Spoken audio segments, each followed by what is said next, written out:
Welcome to my journey through the Bible. This will be applications that you can apply to your life and a little more in depth about the chapter. We are in Deuteronomy 8, verses 1 through 20. So, wow, let's think about this for a minute. So, the Israelites were in the wilderness for 40 years. Their clothes did not wear out, their shoes did not wear out. Today, you're lucky if shoes last you 6 months when you buy them. Oh. So, what God can do is better than anything that we can have here on earth.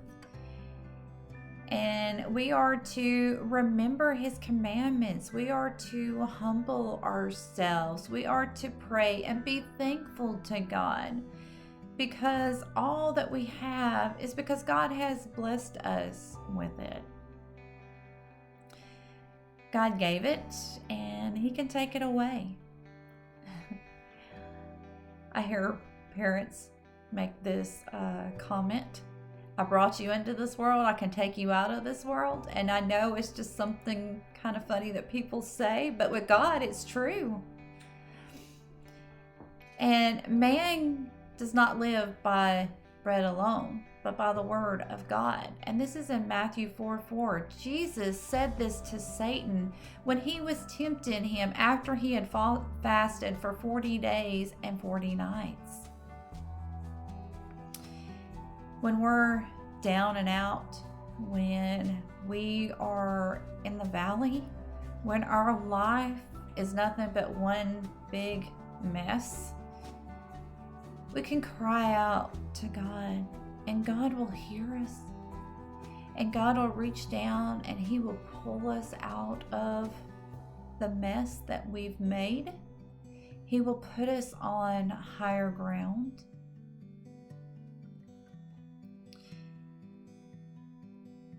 And when we're on that higher ground, temporarily, we are satisfied, because the things of this world are only temporary. And it's temporary to not have problems or trials. So the happiness, the joy, that is temporary. So it's not long before something else is going to slap us in the face and push us back down. But when you are up on that mountain, when God has restored your life and revived all the things that were wrong and made them right, do you give God the credit, or do you forget about God? Do you say, I got here on my own? I got this job. I worked my way up into a higher position. But remember, God gave you that job. I built this house by myself. I used my own 2 hands. Well, God gave you the knowledge and the ability to be able to build the house. I was wise with my money, so I became rich. I did this all on my own. Well, God gave you the wisdom. God gave you that money. Everything that we have comes from God and God alone. We have nothing without God. We deserve nothing. But because God is gracious and He is mercy, He gives things to us.